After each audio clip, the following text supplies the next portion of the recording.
India world's third largest aviation market है। China and US के बाद इंडिया का नंबर आता है। हम लोग आने वाले 10 साल यानी कि 2030 तक India world's largest aviation market बन जाएगा। According to IATA international air transport association, India की एविएशन मार्केट साइज की बात करें तो ये मार्केट 2021 में $16 बिलियन की है। इतनी बड़ी मार्केट है, इतनी बड़ी अपॉर्चुनिटीज हैं, फिर भी ये एविएशन सेक्टर को काफी स्ट्रगल करना पड़ रहा है इंडिया के अंदर। इतनी सारी एयरलाइंस बंद हो गई, like Indian airline, Kingfisher airline, air Mantra, air Pegasus, air Costa, air Carnival, Jet Airways, SpiceJet etcetera. और अब फाइनली एयर इंडिया को भी गवर्नमेंट ने बेच दिया है। एयर इंडिया को टाटा सन्स ने $2.4 बिलियन में खरीद लिया है। टाटा सन्स ने एक नेकी का काम किया है गवर्नमेंट के ऊपर, इस लॉस बुकिंग एविएशन एयरलाइन को खरीदा। तो आप देख सकते हैं कि ये इंडस्ट्री कितनी लॉस मेकिंग है। और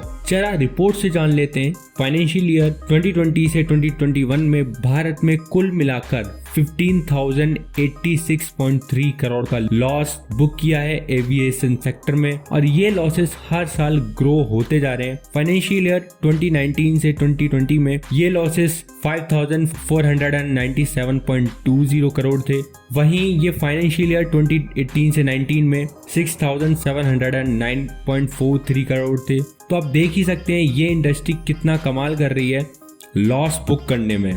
यहाँ पर जो कंपनीज हैं वो ये कहकर compete करती हैं कि तुमसे ज्यादा मैं लॉस बुक कर सकती हूँ। एक नज़र इस पर भी डाल लेते हैं। फाइनेंशियल ईयर 2020 से 2021 में एयर इंडिया ने 4700 करोड़ का लॉस बुक किया, वहीं इंडिगो ने 5829 करोड़ का, विस्तारा एयरलाइन ने 1609 करोड़ का, एयर एशिया ने 1349 करोड़ का एंड गो एयर ने 1333 करोड़ का। तो आखिरकार ये कमाल हो कैसे रहा है? ये इंडस्ट्री इतना लॉस बुक क्यों करती है? एक एक करके इनके सारे पैसे लुटाने के तरीके के हम देखेंगे कि आखिर इस इंडस्ट्री में क्या है ऐसा जो सबके इतने पैसे खा रहा है और ये इंडस्ट्री इतने लॉस बुक कर रही है। कोई सी भी एयरलाइन प्रॉफिटेबल नहीं है। प्रॉफिटेबल तो छोड़ो, वो सर्वाइवल भी नहीं कर पा रही है। वो काफी स्ट्रगल कर रही है अपने आप को सर्वाइव करने के लिए। तो एक एक सभी रीजंस को डिस्कस करेंगे इस वीडियो में, तो वीडियो को एंड तक देखना।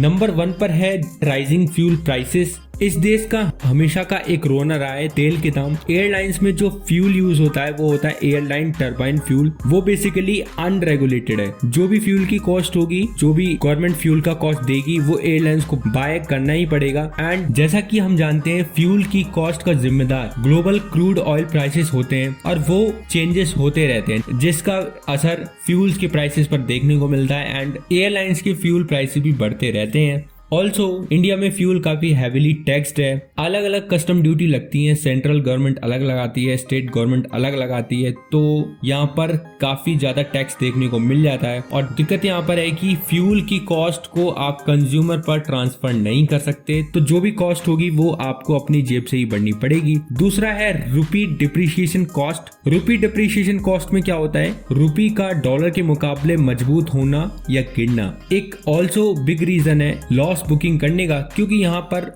बल्क में फ्यूल इंपोर्ट करना पड़ता है। अगर रुपी में ज्यादा गिरावट आती है तो हमें उस फ्यूल के ज्यादा पैसे देने पड़ते हैं, जिसके वजह से इवेंचुअली कंपनियों को भी, एयरलाइंस को भी काफी लॉस होता है। थर्ड है हमारा high fixed cost and variable cost. Variable cost हमारा फ्यूल की कॉस्ट है, एम्प्लॉय कॉस्ट है, और फिक्स्ड कॉस्ट क्या है? एयरक्राफ्ट काफी एक्सपेंसिव होते हैं, तो एयरलाइन को loan repayment, large leasing cost, parking cost, large labour force charges, maintenance cost को पे करना ही होता है। भले ही आप कितना भी कमा रहे हो, भले ही आपकी एयरलाइंस चल रही हो या नहीं चल रही हो, ये कॉस्ट ऐसी है जो कि आपको भरनी पड़ेगी। यहाँ पर कुछ कॉस्ट ऐसी भी होती हैं जो डिपार्चर कैंसिलेशन वाली होती हैं बिकॉज ऑफ वेदर कंडीशन और एनी अदर रीजन। बट यहाँ पर डिपार्चर कैंसिलेशन हुआ है लेकिन फिर भी आपको वो फिक्स्ड कॉस्ट तो देनी पड़ेगी।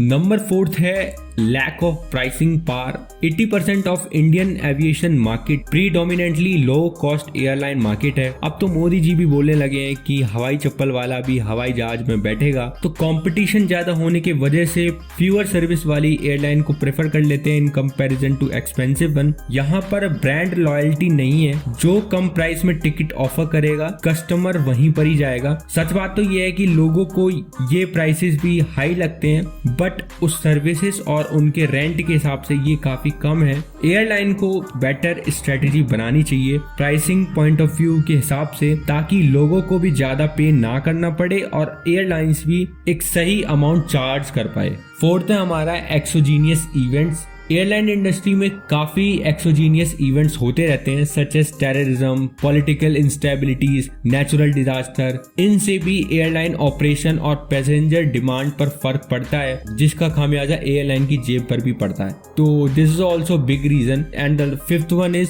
Security concern. एयरलाइन इंडस्ट्री हमेशा DGCA और सिक्योरिटी डिपार्टमेंट के रडार में रहती है।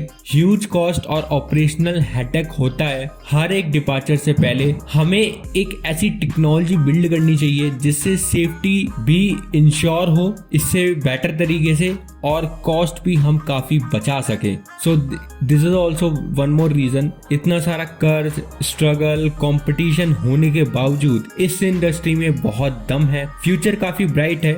इकोनॉमी ग्रो हो रही है, लोग ग्रो हो रहे हैं, इंडस्ट्री में भी काफी तेजी से न्यू ट्रैवलर्स आने लगे हैं। बस थोड़ा सा एयरलाइंस को ध्यान देना होगा, स्ट्रेटेजी बिल्ड करनी पड़ेगी। जो भी प्रॉब्लम है उनके इंस्टेंट सॉल्यूशन लाने पड़ेंगे, उनको फाइंड करने पड़ेंगे, इम्प्लीमेंट करने पड़ेंगे, ताकि वो अपने बुकिंग लॉसेस को कम कर पाएं और लॉस खत्म ही करें। देन उसके बाद प्रॉफिटेबल होने की सोचें। बाकी गवर्नमेंट सपोर्ट कर ही रही है उन्हें अलग अलग सब्सिडी प्रोग्राम्स के थ्रू। सो जल्द ही इस इंडस्ट्री के भी अच्छे दिन आएंगे। अब टाटा ने भी अपनी एंट्री मार ली है, तो देखते हैं कि टाटा एयर इंडिया को किस तरीके से चलाता है और वो क्या नया करता है जो बाकी एयरलाइन प्लेयर से उनको अलग बनाएगा। तो वीडियो पसंद आई हो तो वीडियो को लाइक कर देना, कमेंट कर देना और चैनल को सब्सक्राइब करना मत भूलना।